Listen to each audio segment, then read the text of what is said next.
public protector has warned that insulting the public protector or deputy public protector is a criminal offence that could result in a fine of up to 40,000 rand or imprisonment for up to 12 months. The warning comes after public reactions to the Constitutional Court judgment in the EFF and ATM matter, which was delivered on 8 May 2026. In a statement, the Office of the Public Protector South Africa said it had noted with concern the public comments following the judgment. However, it stressed that the ruling does not affect its ongoing investigation into allegations involving President Cyril Ramaphosa and the Phala matter. The office said its report number 12 of 2023-2024, which focuses on alleged breaches of the Executive Ethics Code and claims of improper conduct by members of the South African Police Service, remains unchanged and valid. It further clarified that the Constitutional Court case dealt only with Parliament's Section 89 impeachment process.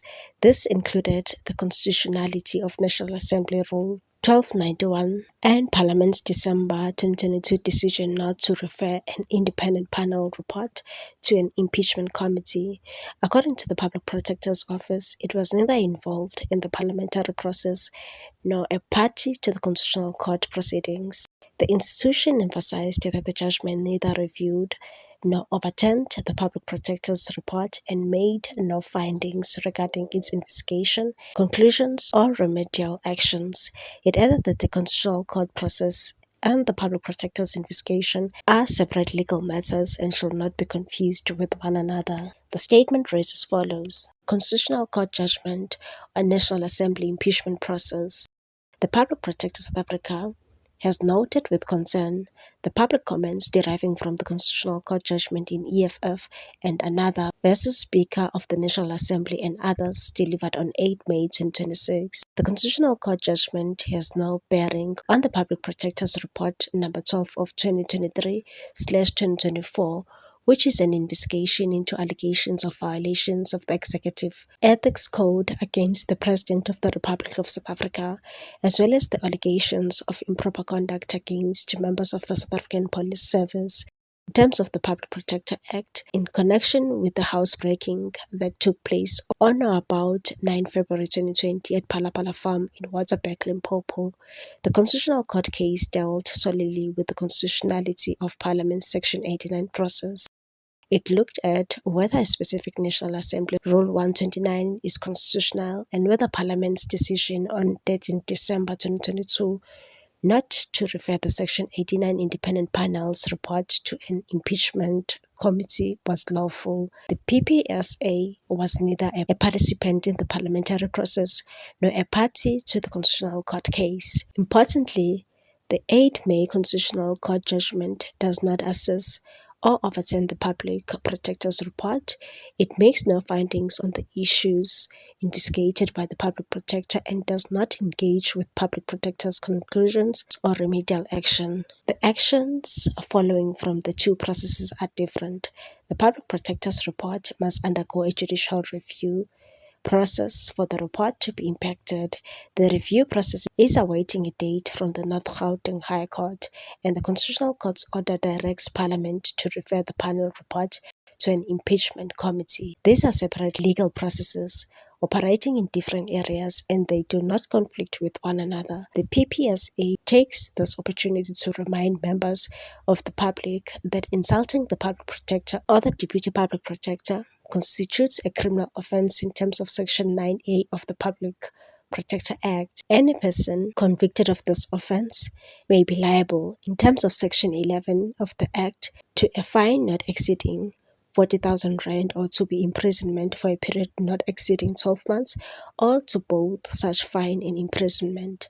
The right to freedom of expression guaranteed under Section 16 of the Constitution is not unlimited. It is subject to lawful limitations and does not extend to conduct that constitutes a statutory criminal offence. Members of the public are encouraged to engage with findings, conclusions, and remedial action contained in the PPSA reports. It is precisely for this reason that the reports are published and made freely available. Such engagement is a valid part of the democratic accountability that the PPSA exists to advance. However, all such engagement must take place within the confines of the law and in a manner that upholds the constitutional rights and human dignity of all persons, including holders of the constitutional offices.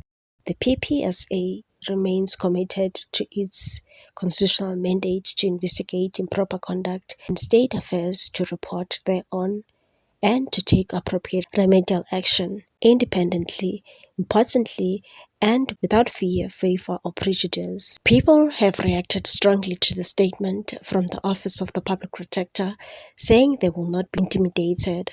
They argue that Advocate Koleka Gcaleka protected President Cyril Ramaphosa in the Phala scandal, claiming he should have faced impeachment long time ago after the scandal first emerged. People reacted on social media and one said, Public Protector's office is now run by idiots in a country battling crime, corruption, and inequality.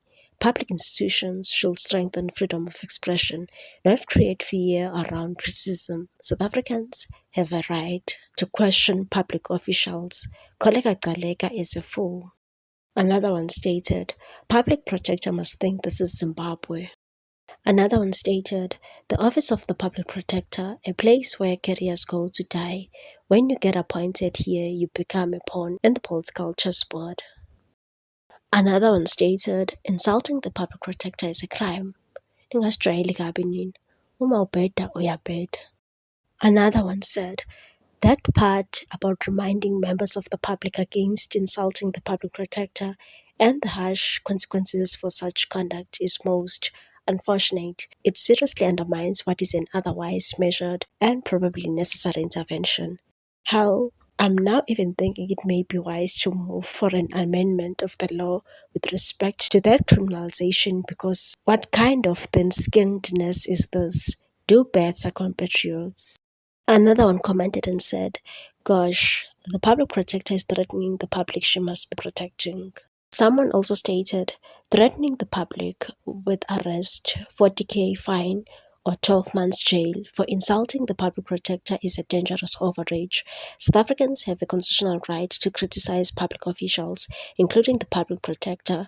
Drawing a hard line between insult and legitimized criticism is exactly why the office creates this tension. The PPSA says the Constitutional Court judgment has no bearing on their report, but that is legally untrue in a practical sense. Here is why. The court ordered Parliament to refer the Section 89 panel report to an impeachment committee. That panel report was based on the PPSA's own evidence. If the PPSA believes their report is so separate from the parliamentary process, why were they the primary source of evidence for that panel?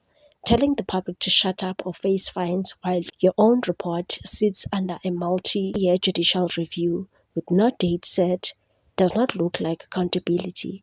It looks like a thin-skinned office trying to intimidate critics of a delayed process. Stop threatening citizens with jail time for hurt feelings and stop pretending the Concord decision didn't fundamentally change the political weight of your findings.